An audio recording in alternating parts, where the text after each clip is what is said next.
नकली भगवान।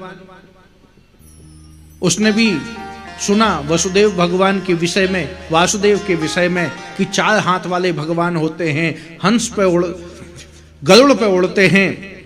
तो उसने नकली हेलीकॉप्टर बनवाया। उस समय श्रीमद् भागवत जी कथा में है, वो खटका दबाता था, होगा कुछ सिस्टम उसका, वो हेलीकॉप्टर जैसा उड़ जाता था, गरुड़ जैसा। उसने एक विमान बनाया।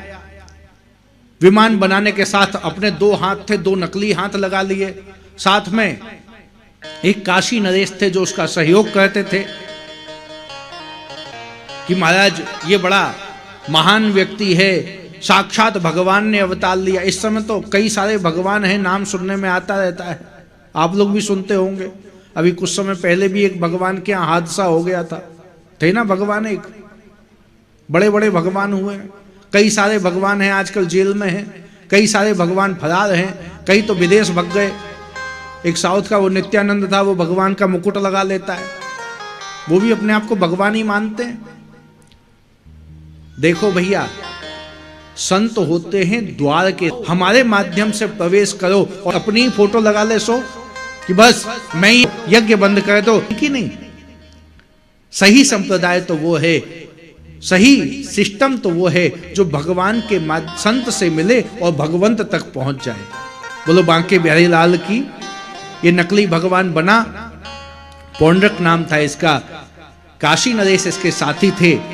वो इनको सहयोग करते थे कि तू भगवान बन जा। बीच में एक बार बलराम जी का मन हुआ किसी कारण से कि चलो हम वृंदावन होके आते हैं। 2-4 महीने के लिए बलराम जी वृंदावन आए। इधर काशी नरेश को पता चला। काशी नरेश ने विचार किया कि देखो द्वारकाधीश तो रण छोड़ के नाम से प्रसिद्ध है, दौड़ के भाग सकता है, उसमें इतनी शक्ति नहीं है, लेकिन उसका भाई है ना, वो मारता कम है, रगड़ता ज्यादा है, बलराम जी। तो अभी वो छुट्टी पे गए हुए हैं। ये भगवान के नाम पे जितना भी चढ़ावा आता है, आधा द्वारिका चला जाता है, आधे ही भगत मिलते हैं हमको समाज में। तो एक काम करो भैया पौंड्रक जी, एक लेटर लिखो, एक चिट्ठी लिखी जाए भगवान कृष्ण द्वारिकाधीश के पास में कि आज से तुम भगवान लिखना बंद करो, असली भगवान हम हैं, तुम नकली भगवान हो, ऐसा गलती मानते हुए हमारे पास क्षमा मांगो, हम तुम्हें क्षमा कर देंगे। भगवान के पास चिट्ठी आई, उद्धव जी को दी गई। चिट्ठी पढ़ के सुनाए। उद्धव जी ने चिट्ठी पढ़ी और उद्धव जी हंसने लग गए। भगवान तुम्हारी दुकान बंद है गई, अब असली वाले आ गए हैं, पौंड्रक महाराज। भगवान ने चिट्ठी को सुना।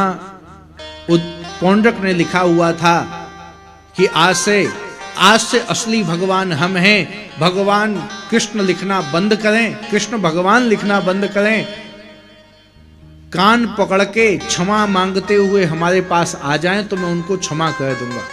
भगवान को बड़ी हंसी आई कि बताओ, अब ये कल का नकली भगवान हमें चैलेंज कर रहा है।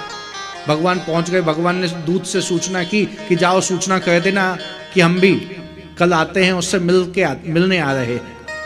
अब पौंड्रक ने देखा कृष्ण जी द्वारिकाधीश मेरे पास आएंगे, वो डर गया, चिंता में पड़ गया। काशी नरेश से कहता है भाई ये तो गड़बड़ हो गया काम, अरे वो द्वारिकाधीश आएंगे तो कहीं झगड़ा झंझट ना हो जाए, मुझे तो झगड़ा करना आता नहीं है। काशी नरेश बोले देखो भैया बात ऐसी है कि भगवान बनना है तो थोड़ा रिस्क तो लेना पड़ेगा, और रिस्क नहीं लोगे तो मामला बनेगा नहीं, बिना रिस्क के काम चलता नहीं है। रिस्क लोगे तभी कुछ फायदा मिलेगा। अरे आन दो, उसमें दम है नहीं, तुम भी हो यहां तो हम भी हैं, दोनों मिलके रगड़ देंगे। भगवान आए गरुड़ पर विराजमान होके, पौंड्रक के नकली स्वरूप को देखा, उसने नकली चक्र भी रखा था, भगवान पर प्रहार किया, भगवान ने उसको भी ध्वस्त कर दिया और इसकी गर्दन काट दी, इसको भी मुक्ति प्रदान की है। भगवान ने पौंड्रक को भी मुक्त किया है। ऐसे ऐसे नकली भगवानों पर भगवान ने भी कृपा की। महाराज परीक्षित ने पूछा भगवान की इतनी सुंदर सुंदर कथाएं आपने सुनाई हैं, भगवान ने दुष्टों पर विजय प्राप्त की है, दुष्टों को मोक्ष प्रदान किया है, लेकिन इनका एक नाम दीनबंधु नाम से भी मैंने सुना है।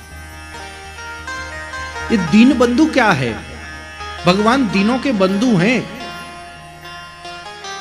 इनकी कोई कथा है क्या? भगवान ने कभी किसी दीन पर भी कृपा की है क्या?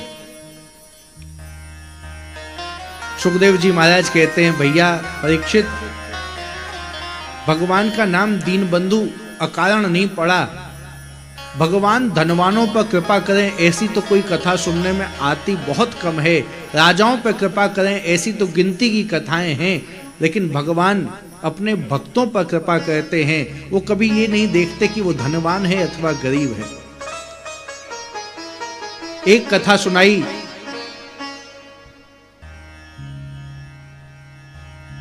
भगवान के एक भक्त हैं, गुजरात की पोरबंदर भूमि पर रहते हैं।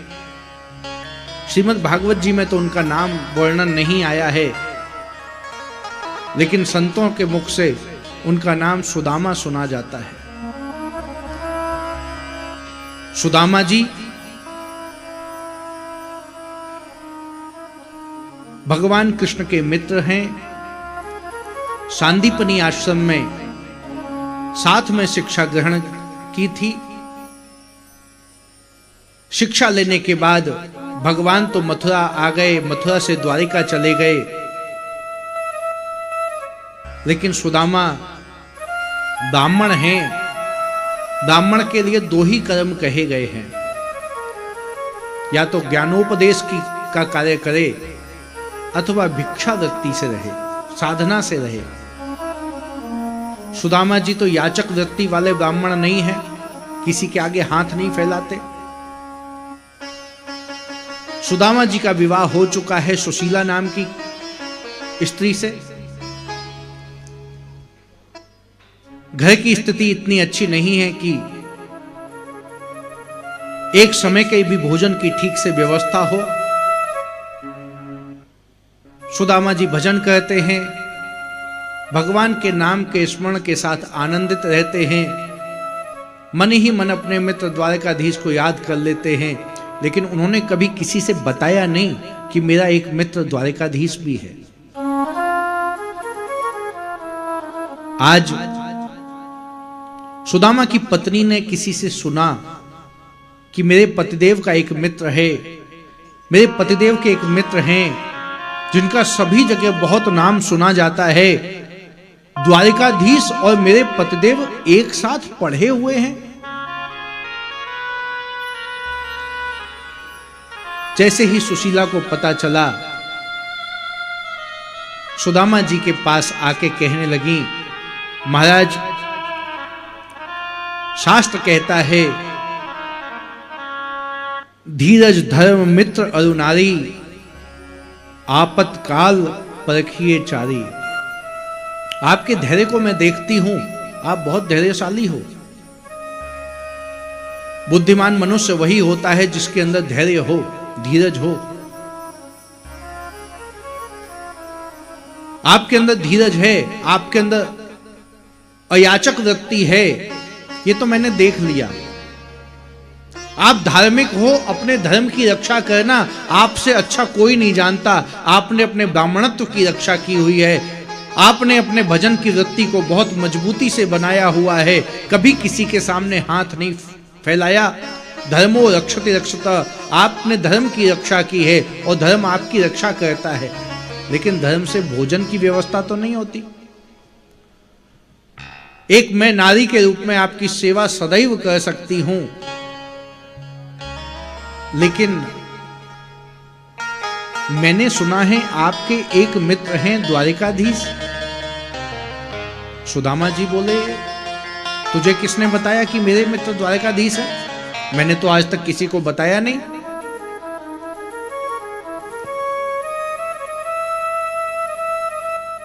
सुशीला कहती हैं, भगवान किसने बताया, इस चक्कर में मत पड़ो। लेकिन आपत्तिकालीन समय में चारों से कोई ना कोई आशा रखी जाती है। धैर्य से आपने अपनी रक्षा की, धर्म से आपने रक्षा की। मैं आपकी पत्नी हूं, मेरे को भी आपने देख लिया, मैंने भी आपका कभी साथ नहीं छोड़ा, लेकिन एक बार अपने मित्र को भी तो परखो। सुदामा जी बोले देखो भाई बात ऐसी है,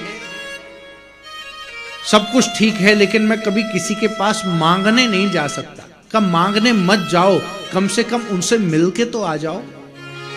सच्चा मित्र तो वही होता है जो अपने मित्र को देख के पहचान ले।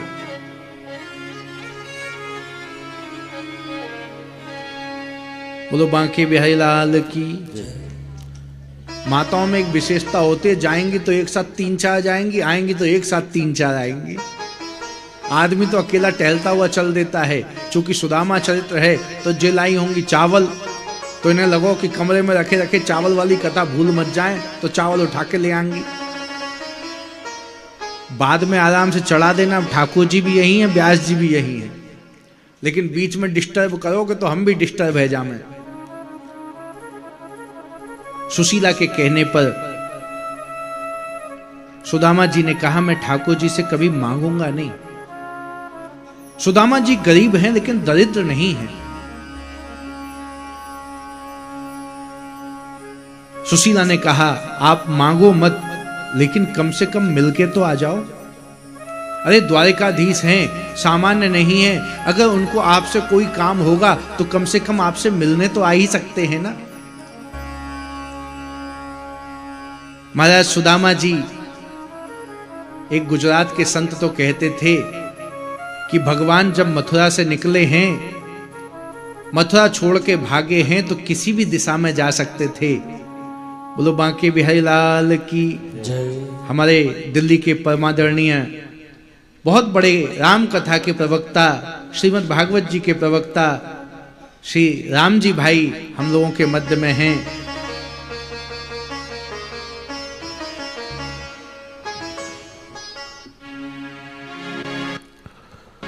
बुलवंके बिहारी लाल की जय। साबरिया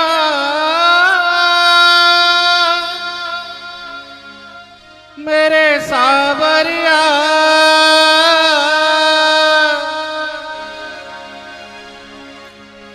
साबरिया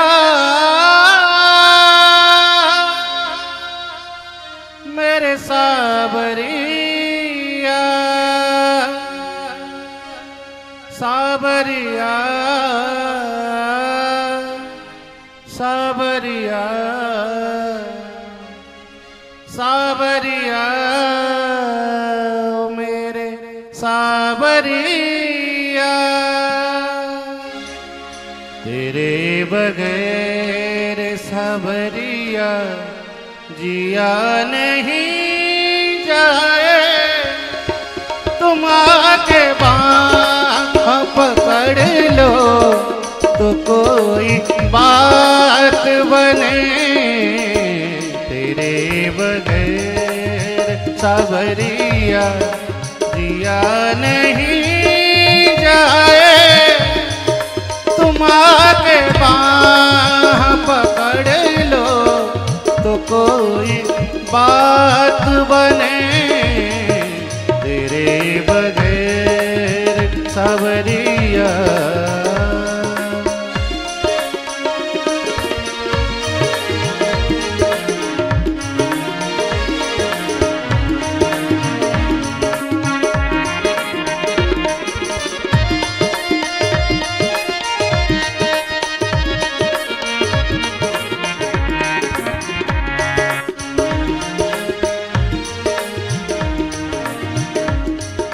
न जाने कौन सी बाकी अदा तुम्हारी है, हजारों लाखों मिटे हैं तो ऐसी प्यारी है।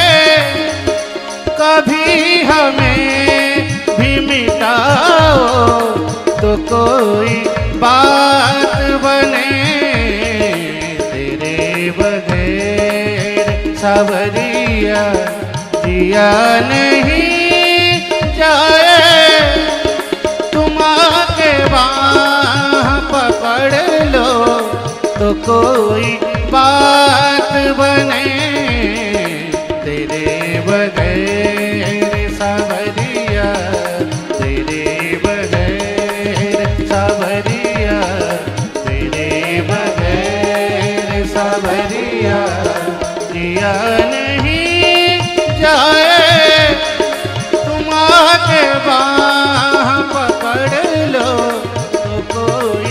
बात बने तेरे बगैर सावरिया, तेरे बगैर सावरिया, तेरे बगैर सावरिया। बोलो बांके बिहारी लाल की। गुजरात के वो संत कहते थे कि भगवान को मथुरा से जाना था तो किसी भी दिशा में जा सकते थे, लेकिन मथुरा में जन्म हुआ देवकी जी के घर में यशोदा माता प्रतीक्षा कर रही थी, तो मथुरा से गोकुल गए। वृंदावन की गोपियां स्मरण कर रही थी तो वृंदावन आए, और अनेक जन्मों से सुदामा भी प्रतीक्षा कर रहे थे, इसलिए भगवान उत्तर पूर्व या दक्षिण में न जाके सीधे गुजरात आए, चूंकि यहां परम मित्र सुदामा है।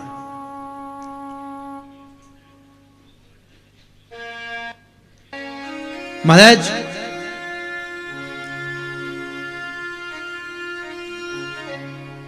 सुदामा जी ने अपनी पत्नी से कहा, देखो सुशीला जी, अगर मैं ठाकुर जी से मिलने जाऊंगा, द्वारिकाधीश से मिलने जाऊंगा, तो इतने सालों बाद उन्होंने मुझे नहीं पहचाना तो? सुशीला बोली, नहीं पहचाना मत, कोई दिक्कत नहीं है, आप तो अपना कर्म कीजिए, आप तो मिलके आइए। कहा, मैं खाली हाथ तो नहीं जाऊंगा, मित्र के पास जाना चाहिए, किसी संत के पास जाना चाहिए, बेटी के स्थान पर जाना चाहिए, किसी आश्रम में जाना चाहिए, तो खाली हाथ नहीं जाया जाता, कुछ ना कुछ तो लेके ही जाया जाता है। महाराज, सुशीला बोली, आप एक मिनट रुको, प्रतीक्षा करो। जल्दी से दौड़ के अंदर रसोई में गई, पूरी रसोई खोज ली, लेकिन एक भी दाना किसी चीज का नहीं था। दौड़ी दौड़ी पड़ोसन के घर पिछले गेट से गई, पिछले द्वार से जाके पड़ोसन से कहती हैं कि बहन, मुझे कुछ भिक्षा सामग्री दे सकती हो? तो पड़ोसन बोली कि भाई, मेरे घर में और कुछ तो नहीं है, चावल मैंने साफ किए हैं, मैंने अपना धान कूटा है, उसमें से साफ साफ चावल मैंने रख लिए हैं, कुछ बचे हुए टूटे टाटे चावल हैं, अगर उनसे तेरा काम चले तो ले, 2-3 मुट्ठी चावल सुशीला को दे दिए। वो 3 मुट्ठी चावल घर के एक फटे पुराने कपड़े में, सुशीला जी ने ऐसा लगा कि अपनी किसी साड़ी में ही उन 3 मुट्ठी चावलों को रखा है, गांठ मार के सुदामा जी को दिया है कि खाली हाथ मत जाओ, मेरी तरफ से ये भेंट ठाकुर जी तक पहुंचा दो, द्वारिकाधीश तक ये भेंट पहुंचा दीजिए, और उनसे एक मेरा संदेश कह दीजिएगा। हे ठाकुर द्वारिकाधीश जी, आपके सभी भक्त, आपकी इतनी मुझ पर कृपा है कि आपके सभी भक्तों के घर में 1 महीने में 2 पक्ष होते हैं, तो दोनों पक्षों में एक एकादशी आती है, लेकिन आपकी हम पर इतनी कृपा है कि हमारे घर में तो पूरे महीने ही एकादशी रहती है।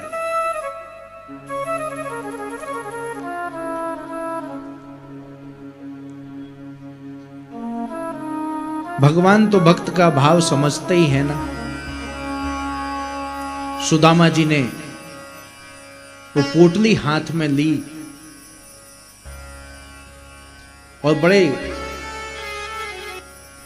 कठिन मन से द्वारिका की ओर चल दिए हैं। रात्रि में एक जगह विश्राम किया। जैसे कल कुंदनपुर के ब्राह्मण को नागपुर से द्वारिका आने में 1 दिन का समय लगा, उस समय के समय से तो 6 महीने लगने चाहिए थे। जंगलों को पार करने में, लेकिन ठाकुर जी को अपने ब्राह्मणों को कष्ट देने का मन नहीं होता, तो उनको भी एक दिन में बुला लिया। तो भाई सुदामा तो उनके बहुत खास हैं, तो सुदामा जी को भी, सुदामा जी की जैसे ही नींद खुली है, भगवान द्वारिकाधीश के द्वार पर, द्वारिका के द्वार पर सुदामा जी पहुंच चुके हैं। सुदामा जी ने, यहाँ ब्रज में तो बड़े सुंदर तरीके से दिखाते हैं रासलीलाओं में। सुदामा जी पूछते हैं, हाँ भैया ये द्वारिकापुरी है? गुजराती में बोलते हैं द्वारिकापुरी 6। महाराज जी तो बहुत बढ़िया जानते हैं गुजराती। आपकी कथाएं मैंने बहुत सुनी हैं, हमारे गुरु महाराज को बहुत पसंद थी। आपकी राम कथा का तो जवाब नहीं। कभी संयोग पड़ेगा, अपने आश्रम में आयोजन होगा तो आप सबको बुलाएंगे, तो गाड़ी भर के, हमारे वेद भैया से कहेंगे गाड़ी भर के सबको, राजागढ़ी वालों को सबको ले आना, वहीं कथा होने दो, वहीं भंडारा होने दो, चकाचक प्रसाद पाएंगे और वहीं कथा सुनेंगे। महाराज सुदामा जी भगवान के द्वार पे पहुंचे हैं। द्वारिका की वो अट्टालिकाएं, 4 दीवारी के बाहर सुदामा जी खड़े हुए हैं। सुदामा जी देखते हैं, अरे पटना नरेश, बोलो पटना नरेश की जय हो पटना। अरे तुम्हें क्या मतलब ये आज के भगत ऐसे ही हो। मैं अभी पौंड्रक महाराज की जय बुलवाओ तो जो बाकी भी बोल लेंगे। पाटलिपुत्र नरेश की जय हो, पाटलिपुत्र नरेश की जय हो, पाटलिपुत्र नरेश की जय हो कहते हुए एक राजा आए। अपने द्वारा जो भेंट सामग्री लाए थे, भगवान कृष्ण से मिलना संभव नहीं है, द्वारिकाधीश से मिलना सामान्य काम नहीं है, अपनी भेंट द्वार पर रखी, वहीं से प्रणाम किया और चले गए। तब तक महाराज दूसरी तरफ से देखा, कांगड़ा के महाराज, कांगड़ा महाराज की जय हो, कांगड़ा महाराज की जय हो कहते हुए कई भगत, पहाड़ी भगत सेवों की पेटियां लाए और भगवान के द्वार पर रखी और चले गए। इधर दक्षिण भारत से बड़े बड़े मदुरई नरेश की जय हो, वो भी अपने सामान चंदन लेके आए, बढ़िया बढ़िया चंदन की लकड़ियां द्वार पे रखी, प्रणाम करके चले गए। सुदामा जी को लगा कि यहां तो बड़े बड़े आदमी भी गेट से ही लौट रहे हैं, तो हम तो भैया छोटे से आदमी, कोई पहचानेगा या नहीं पहचानेगा नहीं पता। द्वारिका के द्वार पर सुदामा जी अंदर प्रवेश किए हैं। जैसे ही भगवान के महल के द्वार पर पहुंचे हैं, भगवान के महल के द्वार पर वहां के सेवकों ने जब भगवान के भक्त सुदामा जी का वेशभूषा देखा है ना, भैया हमारे साथ समस्या है, गा ना पावे, गाने को काम इन लोगों को ही ठीक है। हम जब गावे तो हमें लगे कि कहीं से कौआ उड़वे लग गए। महाराज सुदामा जी जब द्वार पे पहुंचे हैं, भगवान के द्वारपालों से सुदामा जी ने बताया है कि ठाकुर जी से कहना एक ब्राह्मण उनसे मुलाकात करना चाहता है और परिचय पूछें तो बता देना सांदीपनी आश्रम का आपका एक मित्र सुदामा है। तो बड़े अच्छे भाव में रसिकों ने उस भाव को बोला है। शीस बगान जगतन में प्रभु जाने को आए, बसे के ही ग्रामान, धोती फटे सिलटी दुपट्टे और पाए उपान की नहीं सामा, द्वार खड़ो तुझ दुर्बल एक रहो जकी शोभा सुधा भिरामा, पूछत दीन दयाल को धाम, बतावत आपनो नाम सुदामा, बतावत आपनो नाम सुदामा। भगवान एक विशेष काम कर रहे थे, पास में रुक्मणी जी खड़ी हुई थी, भगवान के हाथ में हस्ताक्षर करने के लिए कलम थी, सामने दवात थी, टेबल जैसी रखी हुई थी। भगवान ने जैसे ही उस भगवान के द्वारपाल ने आके बताया, आपका एक मित्र जिसके कपड़े फटे हैं, जिसके माथे पर पगड़ी नहीं है, जिसके पास झोला नहीं है, एक टूटी सी डंडी है, बहुत कमजोर दुर्बल फटे वस्त्रों में एक व्यक्ति खड़े हुए हैं, स्वरूप से ब्राह्मण दिखाई पड़ रहे हैं और अपना नाम सुदामा बता रहे हैं।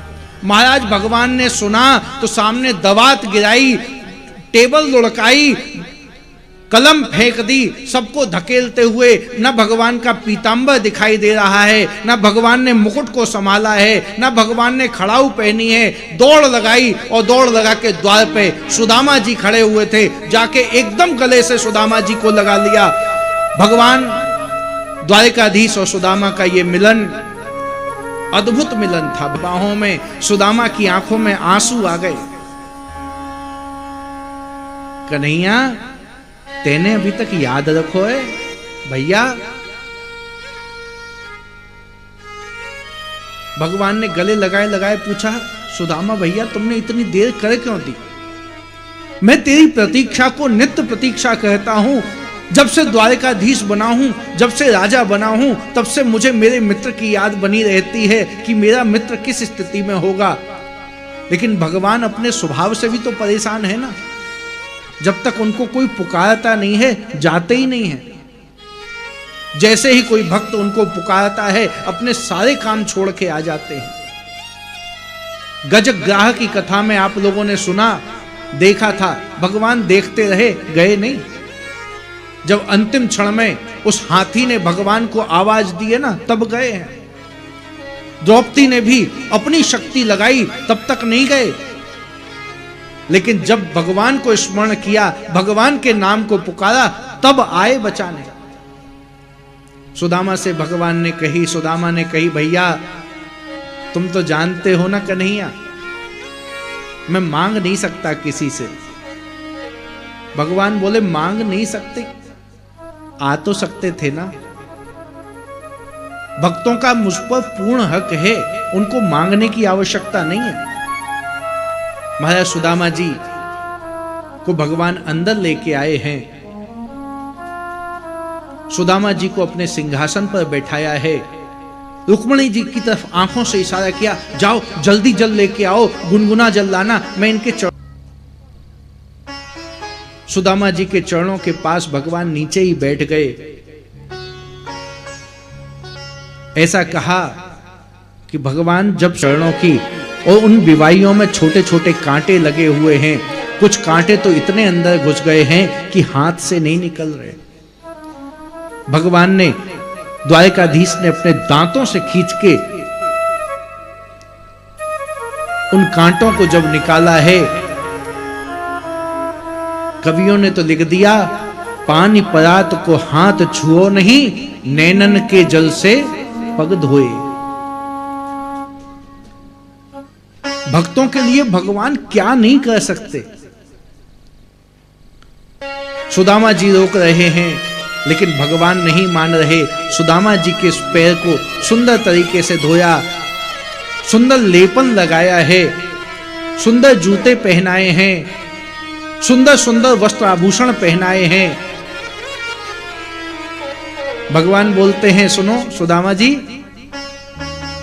और बताओ घर में सब ठीक है ना? सुदामा जी बोले, भैया सब ठीक है। देखो भैया, टाइम बहुत तेजी से बढ़ जाता है, चाहो चाहे मत चाहो, टाइम बहुत, घड़ी की तरफ नजर पड़ती है तो कथा लगता है थोड़ा तेजी से बढ़ाई जाए। चूंकि विश्राम भी करना है, सोचा था 4 बजे तक आज विश्राम कर देंगे, महापुरुषों का आशीर्वाद लेना है, तो जितना हो सकता है प्रयास करता हूं संक्षिप्त में आपको कथा का पूर्ण सारांश दे सकूं। महाराज सुदामा जी से भगवान ने कहा, सुदामा जी आपका विवाह हो गया ना? सुदामा जी बोले, हाँ लाला, है तो गयो। कहने, भाभी कैसी है, ठीक है ना? कहा ठीक है। अच्छा, हमारी भाभी ने हमारे लिए कुछ भेजो है कि ना है? सुदामा जी बोले, नहीं कुछ नहीं भेजा,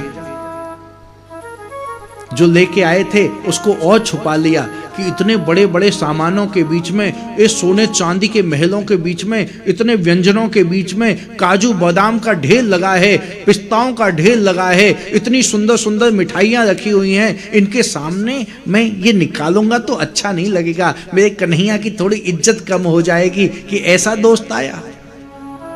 सुदामा जी बोले नहीं नहीं कुछ नहीं लाया। भगवान बोले याद है तुम्हें सांदीपन ऋषि के यहां पे रात में पुरानी आदत है तुम्हारी सामान चुरावे की, पंडित जी याद रखो। सुदामा जी को शर्म आ गई। भगवान बोले अच्छा सुनो, इधर हाथ बढ़ाना अपना। जैसे ही उन्होंने भगवान की तरफ हाथ बढ़ाया, भगवान ने झट से छीन लिया। को बताई भगवान को तो सब पता है।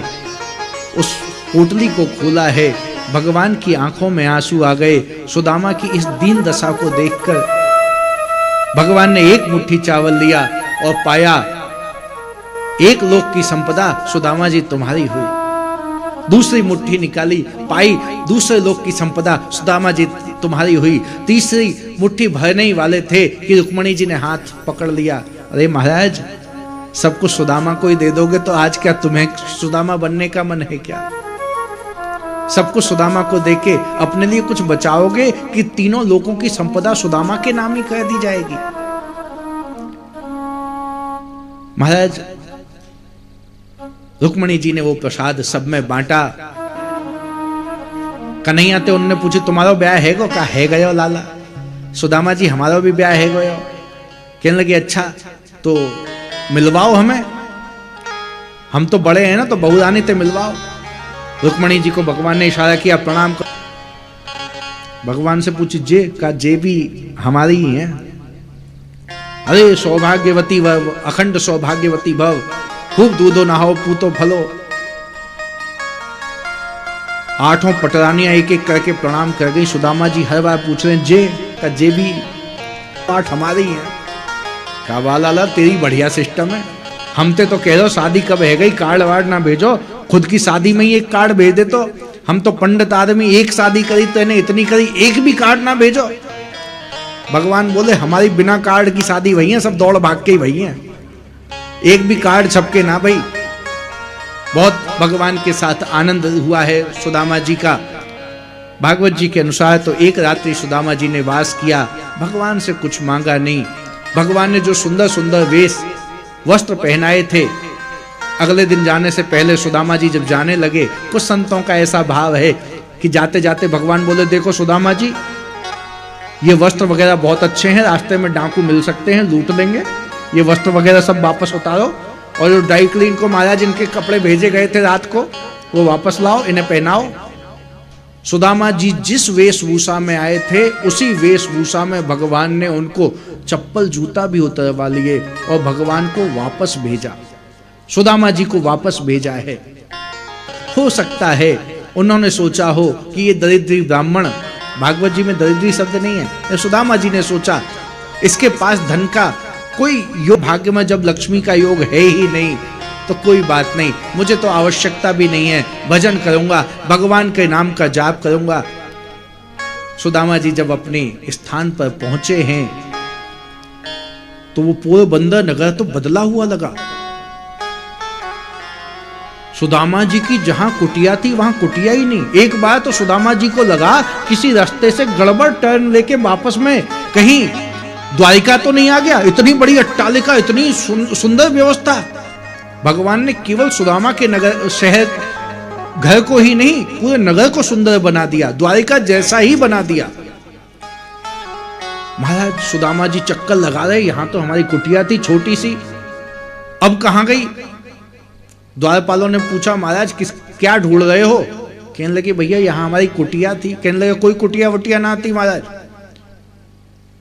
कहा भैया यहां कोई मालिक साहब हैं, उनसे हम बात कर लें, हमारी कुटिया पे कब्जा करके प्रॉपर्टी पे कब्जा हो गया, हो सकता है वृंदावन जैसे रेट बढ़ रहे हो, किसी प्लॉट पे कब्जा हो गया हो, कोई सेठ जी हो, सेठानी जी हो, हमसे मिला दो।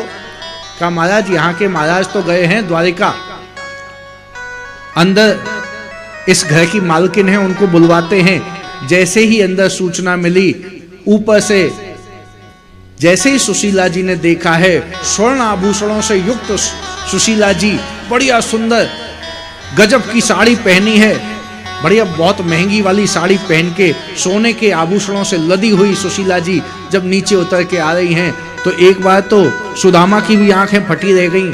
सुदामा जी बोले, वाह वाह सुशीला, तेरे तो दो दो चुटीला हैं, बड़ी गजब की व्यवस्था है। सुदामा जी बोले, भाई कोई और तो ना मिल गए, हम गए हते पीछे थे, कोई दूसरा ब्याह तो ना कर लियो। सुदामा जी से बोलती हैं सुशीला जी, महाराज ऐसी बातें मत कीजिए, मैं तो आपके चरणों की दासी हूं। तब तक अंदर से ठाकुर जी निकल के आ गए, द्वारिकाधीश। भगवान बोले, अरे तुम कब आए भैया? कहने लगे, सुदामा जी एक बात बताएं, तुम मांगने कब गए थे? मांगा किसने था? भाभी जी ने। और हमने दिया किसको? भाभी जी को। तुम तो पोस्टमैन थे, पोस्टमैन को तो चाय पानी पिला दिया जाता है, क्यों जी? पोस्टमैन को तो खिला दिया। भगवान बोले, अरे भैया वो तो ठीक है, खिला पिला दियो, तो कम से कम अपने साथ में रथ में बैठा के ही ले आते, हमें क्यों पैदल दौड़ायो? भगवान ने इतनी अच्छी बात कही। भगवान बोलते हैं, भैया सुदामा जी, मैं तो अपने भक्तों की सभी व्यवस्था करना चाहता हूं, लेकिन जैसे ही मैंने सोचा सुदामा जी को बहुत धन धान्य के साथ अगले दिन रथ पर भेजते हैं, भगवान कैसे भी ऐसे भक्त जब अपना चरण मेरे ऊपर रखते हैं तो मेरे अनेक पापों का अंत हो जाता है। मेरे ऊपर जितने पाप और दोष चढ़ते हैं, ये पापियों का वजन चढ़ता है। ऐसे भक्त जब चरण रख देते हैं तो मेरे ऊपर से ये वजन कम हो जाता है, दोष कम हो जाता है। सुदामा जी बोले, भगवान ये सारी संपदा आपकी संपदा, आपको ही अर्पित हो, मैं तो भजन करूंगा। ऐसे करके भगवान ने सुदामा जी पर कृपा की है। इसके बाद हरि अनंत, हरि कथा अनंता, भगवान कुरुक्षेत्र का भगवान का दर्शन भी है। अब चूंकि समय नहीं है, नवयोगेश्वर संवाद भी है। इसी के साथ गुरु दत्तात्रेय के 24 गुरुओं की कथाएं भी हैं। महाराज दत्तात्रेय जी की एक नवयोगेश्वर संवाद के बाद दत्तात्रेय जी की जो 24 गुरुओं की कथा है, ये भगवान के पूर्वज के द्वारा सुनी जा रही है। वही कथा नारद जी महाराज सुना रहे हैं वसुदेव महाराज को। संत को कैसा होना चाहिए? संत को होना चाहिए, 24 गुरुओं की कथा में दत्तात्रेय महाराज बताते हैं कि उन्होंने किन किन से शिक्षा ली है।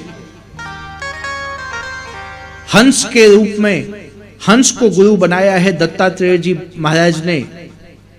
हंस पानी, दूध और पानी मिक्स कर दो तो दूध अलग कर देता है, पानी अलग कर देता है। संत को भी गुणग्राही होना चाहिए। जो गुणवान चीजें हैं, शास्त्र की जो अच्छी बातें हैं, महापुरुषों के सत्संग की जो श्रेष्ठ बातें हैं, उनको स्वीकार कर लेना चाहिए और सामान्य बातों को अलग कर देना चाहिए। किसी व्यक्ति में अच्छे गुण हो तो उसके अच्छे गुणों को ले लेना चाहिए। ये संतत्व के गुण हैं। पृथ्वी से सहनशीलता सीखी है। अजगर से साधु को किसी के ऊपर आश्रित नहीं रहना चाहिए, भगवान के ऊपर आश्रित रहना चाहिए। जो ठाकुर जी अपने आप भेज दे वही प्रसाद पा लेना चाहिए। पतंगे से सीखा है कि पतंगा जब भी अग्नि जलती है, पतंगा उसी के साथ टकरा के अपने आप को समाप्त कर लेता है। भोग वृत्ति में किसी के ऊपर आसक्त नहीं होना चाहिए। आसक्ति संतों के लिए दोष युक्त है, समाप्त हो जाते हैं। अनेक पिंगला वैश्या से सीखा कि आशा ही परमम दुखम नैराश्यम परमम सुखम। हम किसी से आशा करें कि ये व्यक्ति हमें कुछ गिफ्ट अच्छा दे जाएगा।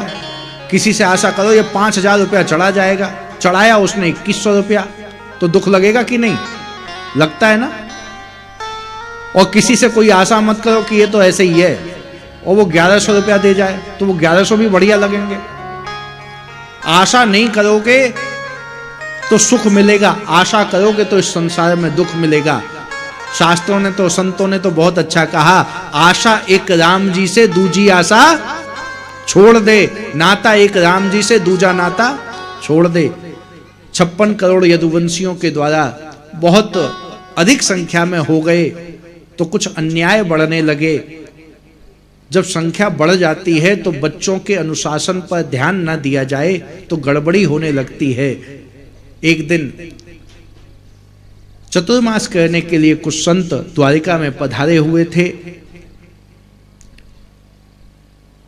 भगवान के पौत्र मजाकिया स्वभाव के थे कुछ, उनमें एक सांब बहुत सुंदर थे, जाम्बवती जी के पुत्र। उनको पेट में कपड़ा बांध के संतों के पास ले जाया गया कि महाराज ये हमारी भाभी हैं, इनके बताओ क्या होगा। सांब को स्त्री बना दिया, बाकी सब देवर बन गए कि महाराज जी आप तपस्या में लीन हैं, ये हमारे सांब भाभी हैं हमारी। मुंह ढक दिया गया। भाभी जी के इस बार क्या होगा बता सकते हैं?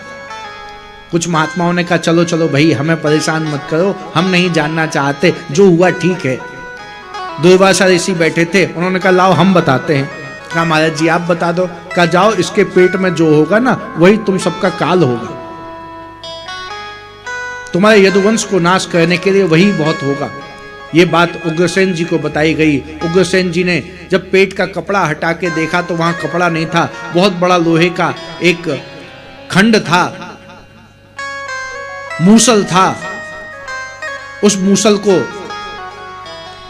समुद्र में घिसवा घिसवा के उग्रसेन जी ने समुद्र में डलवा दिया। वही द्वारिका के आसपास एरिका नाम की घास हुई।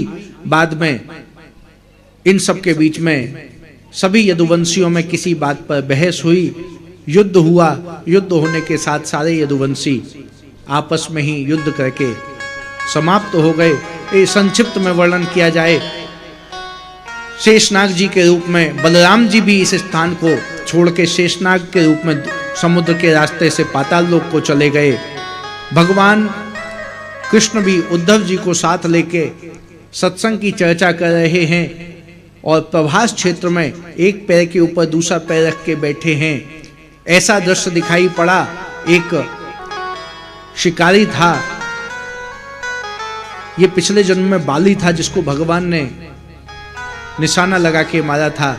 इसने भगवान के चरणों को देखा, इसके मन में ऐसा भाव आया जैसे कोई हिरन है। भगवान के चरण भी इतने सुंदर हैं कि हिरन के स्वरूप में है। उसने निशाना मारा, भगवान के चरणों में वो तीर लगा है, बाण लगा है। भगवान से आके क्षमा मांगी।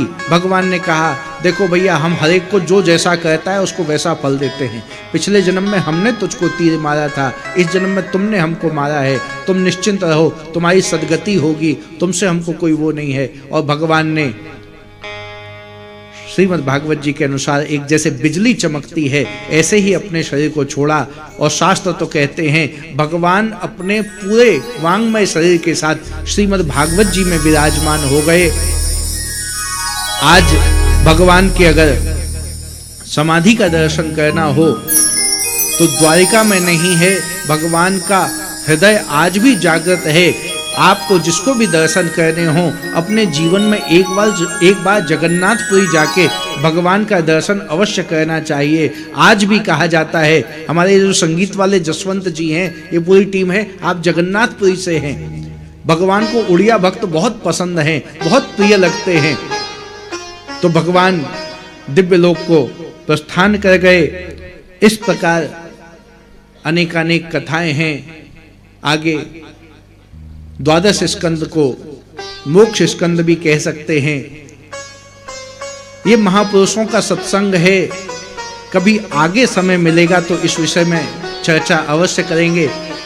चूंकि समय बहुत हो गया है और महाराज श्री का आशीर्वाद भी प्राप्त करना है।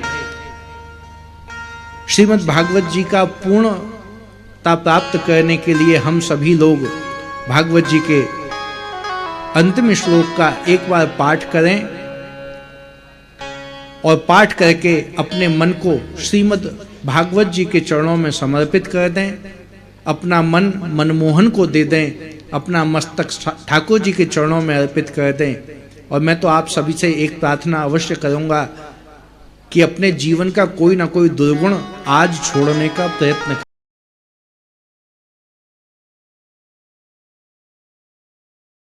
किसी को तंग नहीं करेंगे, अकारण कोई चुगली नहीं करेंगे, हो सके तो नित्य कुछ ना कुछ दान करेंगे। अपने पास एक गुल्लक बना लो, उसमें दान करो। जब भी मौका आए वो किसी अच्छे स्थान में, गौशाला में, किसी देवालय में, किसी महापुरुष की संगति में, जहां उचित हो, कहीं यज्ञ हो, कथा हो, अनुष्ठान हो, उसमें से निकाल के दान कर दो। वैसे तो दान करने की आदत नहीं है, लेकिन 10-10 रुपया हो के महीने में 300 रुपया हो जाएगा, साल में 3600 हो जाएगा है। ये छोटे छोटी चीजें पता भी नहीं चलती हैं। तो कुछ ना कुछ ऐसी वृत्ति बनाए, कुछ ना हो तो नित्य भगवान का भजन की।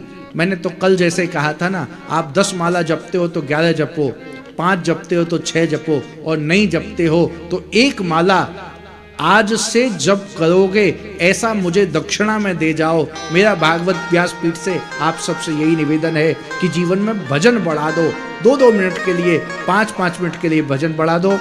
एक बार सभी लोग पूर्ण मनोयोग से जो मैं बोलूंगा उसको दोहराएंगे। बोलो भागवत भगवान की। नाम संकीर्तनम यस्य, नाम संकीर्तनं यस्य, सर्व पाप प्रणाशनम, सर्व पाप प्रणाशनं, प्रणामो दुख समनः, प्रणामो दुख समनः, तम नमामि हरिं परम, तं नमामि हरिं परं, तम नमामि हरिं परम, तं नमामि हरिं परं, तम नमामि हरिं परम। तं नमामि हरिं परं। नमः पार्वती पतये हर हर हर महादेव। भागवत भगवान की जय। सद्गुरुदेव भगवान की जय। बांके बिहारी लाल की जय। संत भगवान की जय। व्यास जी महाराज की जय।